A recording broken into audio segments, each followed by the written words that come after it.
Hello everyone. Today we are going to discuss about G.B. Shaw, George Bernard Shaw.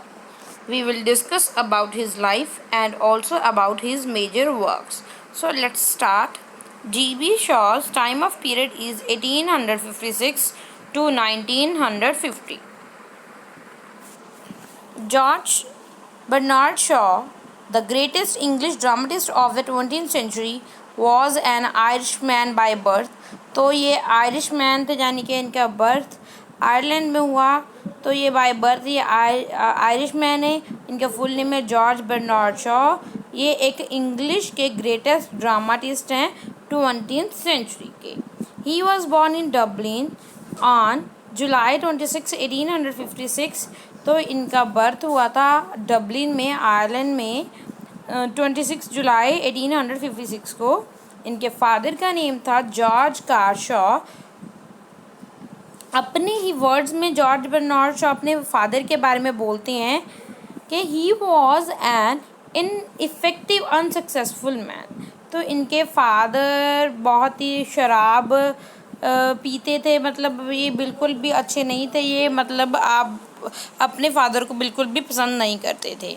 तो इनके mother का name था Lucinda Elizabeth Hurley was a noted music artist. जो इनकी mother थी वो एक म्यूज़िक आर्टिस्ट थी। His family suffering from the pangs of poverty. इनके फादर के ड्रिंक करने की वजह से, इनके कुछ काम ना करने की वजह से इनके में बहुत ही गरीबी थी, पॉवर्टी थी। तो as his father was alcoholic and mother a talent artist. एक साइड पे इनके फादर तो अल्कोहलिक थे, शराबी थे, और मगर इनके जो मदर थी वो बहुत ही टैलेंटेड आर्टिस्ट थी। Disappointed with her husband, she moved to London when Bernard Shaw was only 17.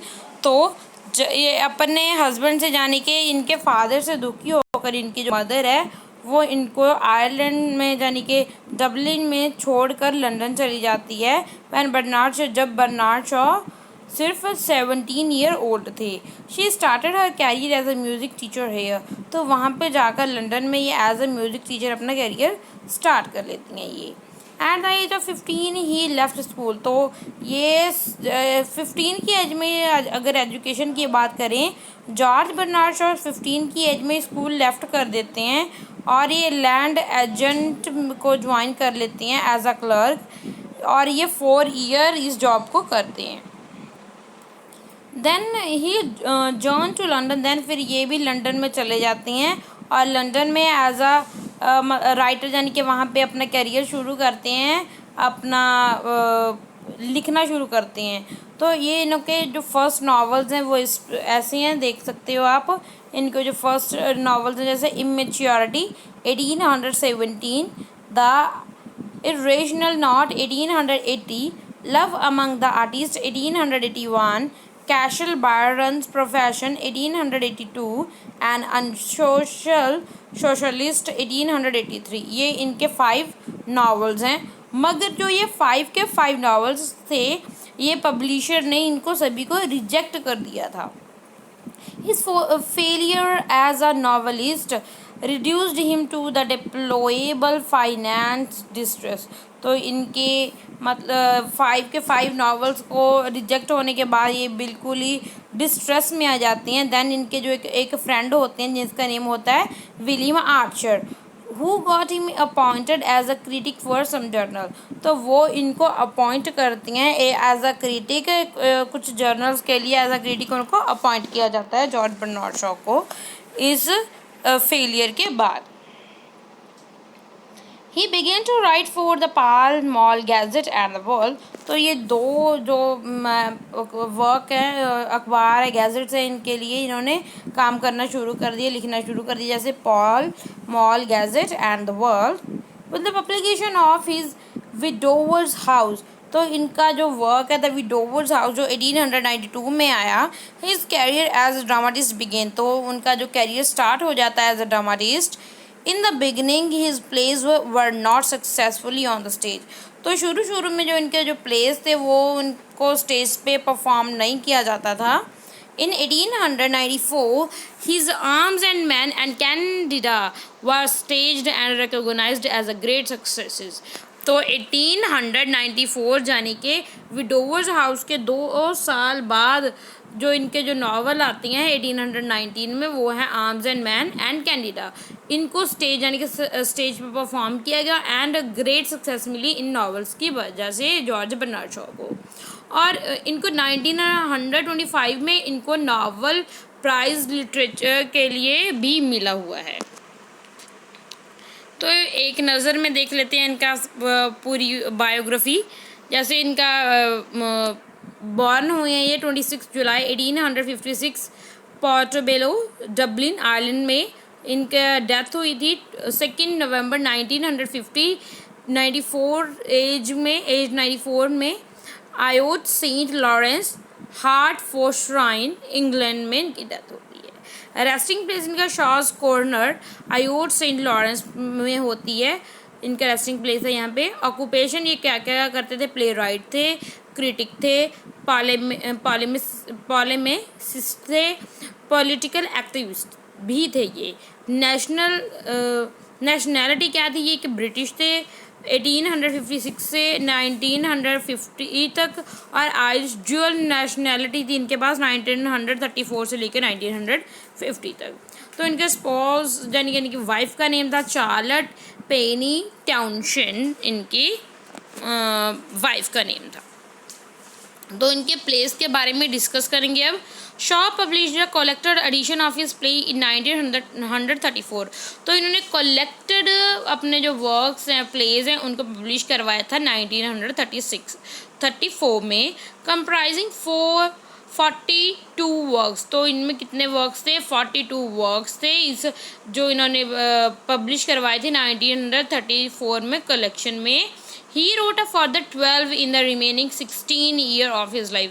तो अगले जो इनके 16 ईयर 16 साल बचते हैं उनमें भी इन्होंने 12 वर्क्स लिखे हैं।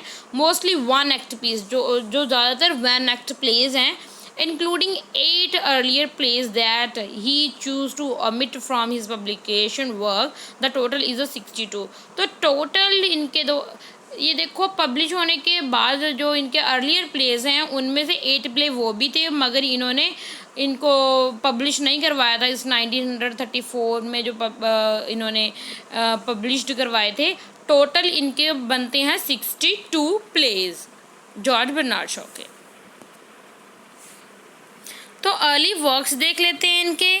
1819 के जो फुल लेंथ प्ले हैं उनकी ये लिस्ट है, देख लेते पढ़ लेते हैं।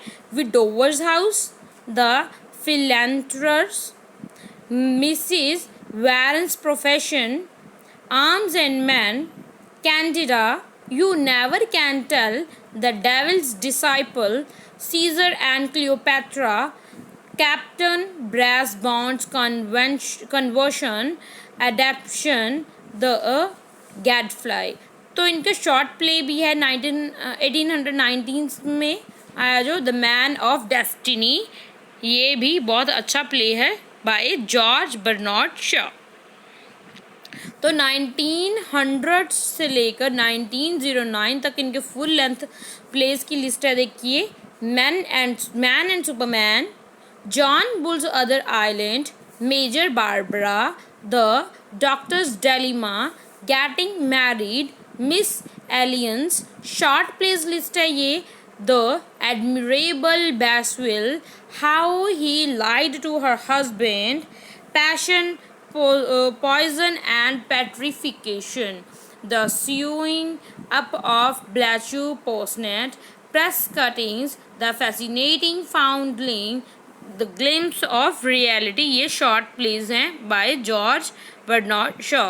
1910 से लेकर 1919 तक के जो लेंथी प्लेज हैं वो उनकी लिस्ट है, जैसे Fanny's first play, Androcles and the lion, Pygmalion is a very important work by George Bernard Shaw, Heartbreak House।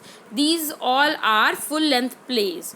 तो शॉर्ट प्लेज कौन कौन से हैं, the dark lady of the sonnets, overruled the musicier great Catherine, the Inca of Perselim, O Flash TVC, Augustus does his bit, Anna Jenska, the Bolshevik Empress.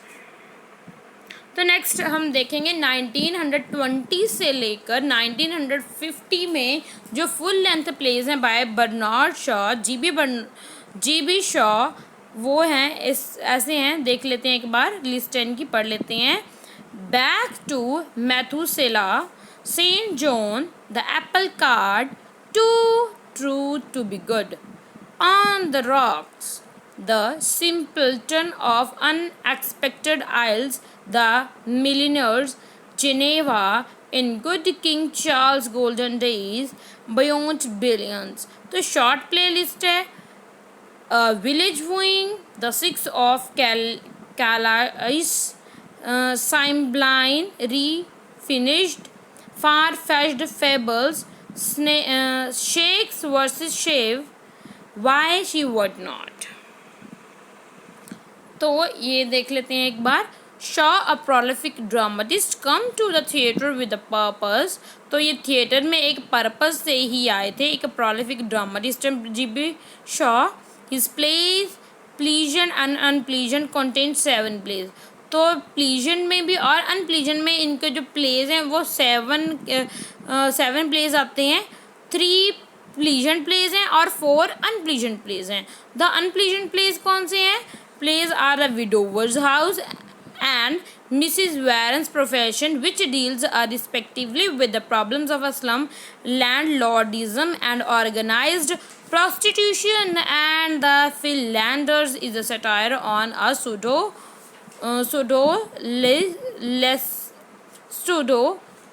absentees and their attitude to women. तो ये 3 pledge हैं. कौन कौन से play हैं? The Widowers' House, Mrs Warren's profession and the Philanderer. तो ये तीनों प्ले हैं जो अनप्लीजेंट प्लेज हैं बाय जॉर्ज बर्नार्ड शॉ, जो बहुत ही फेमस हैं. तो फेमस प्लीजेंट प्लेज कौन से हैं? वो हैं Arms and man, which takes one at the romantic conception of soldier. Candida is a study of the internal triangle of a person, his wife and a poet. The Man of Destiny, You Never Can Tell, and The Devil's Disciple were collected in a 3 plays of the Puritans. तो ये इनके pledge हैं जो pleasant में आते हैं. वो हैं Arms and man, Candida, then the Man of Destiny, the devils Disciple. Okay, ये सभी वर्क्स हैं. तो in the Man and Superman, one of his finest work, Goldsworthy presents his philosophy of life force. Major Barbara deals with the religious and social problems. The Doctor's Dilemma, ये भी एक बहुत अच्छा novel है जो pleasant वाली category में आता है. Is a biting satire on a medieval profession. Petting Married is a satire on a marriage convention. Pygmalion deals with the problem of a class distinction. The Apple Ant is a fire on a domestic form of government. ये बहुत अच्छे novels हैं, बहुत अच्छे dramatist हैं Ireland के, G B. Shaw, George Bernard Shaw. तो कुछ कोट हैं वो भी देख लेते हैं. इन कोट से ही पता चल जाएगा उनकी राइटिंग कैसी होती थी. जैसे some men see things as they are and ask why. Other dreams things that never were and ask why not. The single biggest problem in a communication is the illusion that it has taken place. There is no love sincerer than the love of food. Beware of false knowledge. It is a more dangerous than ignorance. Liberty means responsibility. That is not most men dread it. Life isn't about finding yourself. Life is about creating yourself. Very good or very beautiful lines. Youth is wasted on the young. Progress is impossible without change, and those who cannot change their mind cannot change anything. Very nice. वो बोलते हैं progress एक impossible है, हम progress नहीं कर सकते अगर हम कुछ चेंज नहीं करते। अगर हम चेंज चाहते हैं तो हमें अपने आप को चेंज करना पड़ेगा। जो अपने माइंड को चेंज नहीं कर सकता वो कुछ भी चेंज नहीं कर सकता। You have to change your mind. We don't stop playing because we grow old, we grow old because we stop playing. वो क्या लाइंस बोलते हैं, वो कहते हम खेलते नहीं हैं क्योंकि हम ओल्ड हो गए हैं, बड़े हो गए हैं, बूढ़े हो गए हैं। हम बूढ़े क्यों हैं? क्योंकि हम खेलते नहीं हैं, इसलिए। A life spent making mistake is not only more honorable but more useful than a life spent doing nothing. These are very important and famous line by George Bernard Shaw. आज की वीडियो में बस इतना ही। Thanks for watching. Keep on learning and keep on watching. God bless you.